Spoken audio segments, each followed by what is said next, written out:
Hey, what's up? It's Jim, and I just got back from the new film, The Secret Life of Walter Mitty. Walter Mitty, who's played by Ben Stiller, who is a negative assets manager at Life magazine. Life magazine is then bought by a different company, and they're going to put out its last issue and going to be made into a website, and they're firing lots of people. He is given the role of Sean O'Connell, played by Sean Penn, who he always works with him and makes sure his photos look the best and get the best treatment they can. And the legendary last cover picture is missing, and so he has to go find it. But Walter Mitty always zones out and goes into various fantasies and lives kind of this sterile gray life, but then decides he needs to go off and find the cover, goes to Greenland and then to Iceland and to track Sean O'Connell down, while also he's trying to be able to ask out Kristen Wiig, the girl he likes, who also is working at Life magazine. The Secret Life of Walter Mitty is based on a short story by James Thurber. It was made into a 1947 film starring Danny Kaye, and the thing about how they adapt The Secret Life of Walter Mitty, I've never read the short story, but how they adapted it is they took the story and they kind of changed it to fit Danny Kaye's style. And in this film, if it had kind of made The Secret Life of Walter Mitty, much like how Danny Kaye had adapted it, and made it more like a regular Ben Stiller film, a film that he directed, then I think this film would be a lot stronger. But Ben Stiller decides he needs to do something different. He can't rest on his laurels. Ben Stiller ambitiously tries to make a different kind of film.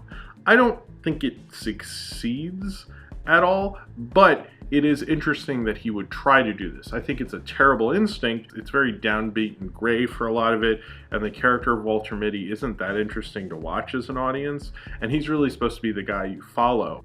I'm wondering why exactly he did that. Now, both this film and the Danny Kaye film really take a lot of liberties with the original James Thurber story, but more so this, because it's almost like, why have this guy in the fantasies? Because he gets over the fantasies, not to spoil anything, but he gets over the having fantasies fairly quickly in the film, like I think like an hour in. So then you're like, well, why did you have it, and why even call it The Secret Life of Walter Mitty? Because in the original short story, it's his fantasies. In the Danny Kaye film, they actually are a little smarter about it, because what they do is he's helping this girl with this mystery that none of his friends and family really see him with these people, so they think he's kind of finally lost it. His zone out fantasies have kind of like shown that he's really insane, and you really don't know it. So the title of The Secret Life of Walter Mitty in the 1947 film makes a lot of sense. It's like very funny, and it's really kind of a smart idea. In this film, I don't know why it's called The Secret Life of Walter Mitty. Really, it should just be called Walter Mitty, and I don't even understand why it's called that. It really has no basis other than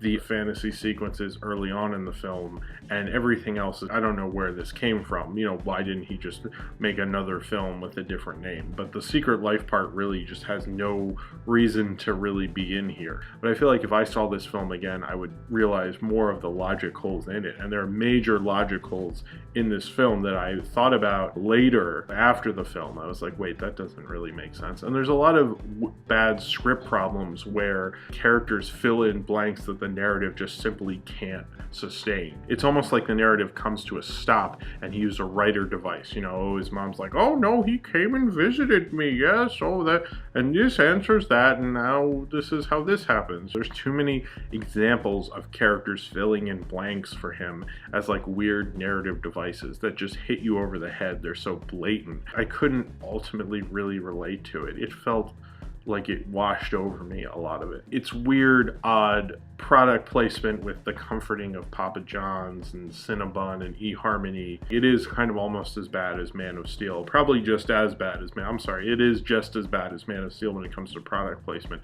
Now it does, I think how it uses Papa John's is kind of interesting, because I do feel like there is some kind of, I've actually been to Iceland and seen American companies, and you do kind of have this sense of home, which is crazy. I guess what he was trying to do with this is do kind of like the Generation X midlife crisis movie with, you know, skateboarding and talking about how he used to like punk rock and he used to have a mohawk and look at him now. It did feel like that, and you know, I haven't seen too many of those films. I guess he also did that in Greenberg, and this is doing that with a bigger budget. And it does almost kind of play off the idea at the beginning that when he's going after these photographs, that might be a fantasy, but that goes away really quickly. And then they never refer to that idea again. And I just wish that Ben Stiller as a director would play off of the Secret Life of it. I don't think the Danny Kaye Secret Life of Walter Mitty is perfect, but I think it had kind of a cool little joke going on with it and a cool idea, even though you get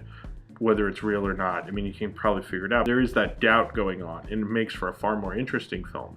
And it's just like the travel element of it, I mean, it's cool, it's interesting, it's like, I like the cinematography of it. It just shows how he's grown through all this travel. I know this film was basically remade because Samuel Goldwyn, his son, wanted to do another remake of it, and it's actually his son and his Samuel Goldwyn's grandson produced this film, and that's the reason they've been trying to make it for so long. And Steven Spielberg was supposed to do it with Jim Carrey, I think, and Ron Howard was supposed to do it with this other actor I'm not familiar with as much. It's constantly been trying to be made with various different actors. I think Will Ferrell at one point. It's an interesting idea, especially in the age of special effects, but this film just feels very kind of empty in a lot of ways, and it seems to take weird turns that I don't really understand what the point of certain of these odd turns were in the narrative.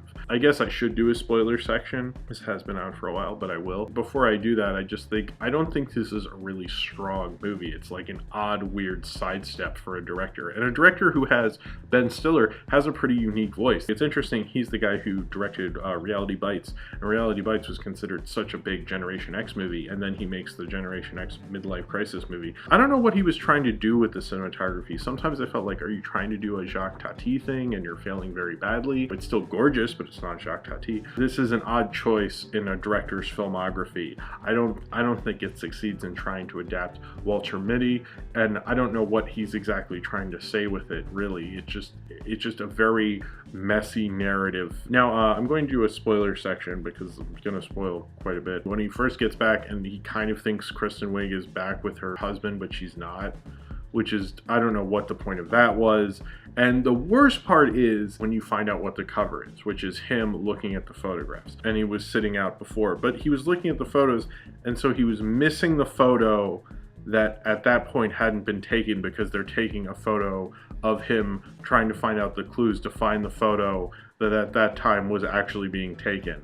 I don't understand. That doesn't make any fucking sense. Like, if the movie had opened and he did that every day at lunch, and he took his contact sheet and he went out and he did that, but to my understanding, when Kristen Wiig's Cheryl sees him, that's like the only time he's really done that, because he's so engrossed in these little mystery thing. And so I'm supposed to believe that that photo, when he delivered it, wasn't there, but somehow there was a space-time continuum thing. I don't get it. That doesn't make any fucking sense. This movie is so irritating in that, because right when I figured that out, I go, wait a minute. What? And he's supposed to have respect for Walter Mitty, so I guess that's why Sean O'Connell took the picture of Walter Mitty. If they had opened the movie or something with that, and we had seen, oh, he does this every day at lunch, so it could have been the day before he had actually gotten that contact sheet and trying to find out where the cover is. So when they first are trying to look for the cover, in the logic of this movie, that cover doesn't exist. That's fucking stupid. That is so fucking stupid. How did the picture get in the wallet? It just, like, did he go break into the office and then he put it in the wallet? That it just doesn't make any fucking sense. That just doesn't, that is so annoying. Like, I hate that shit. That is, like, it's not a fantasy. Like, fuck you. It's just like that doesn't make any fucking sense. That is lazy writing. That's lazy fucking writing. It's just kind of like meh, forgettable, well-shot movie with a messy narrative. And that's all The Secret Life of Walter Mitty has to offer. So if you have seen The Secret Life of Walter Mitty and you would like to talk about it, then comment below in the comments and subscribe if you would like to.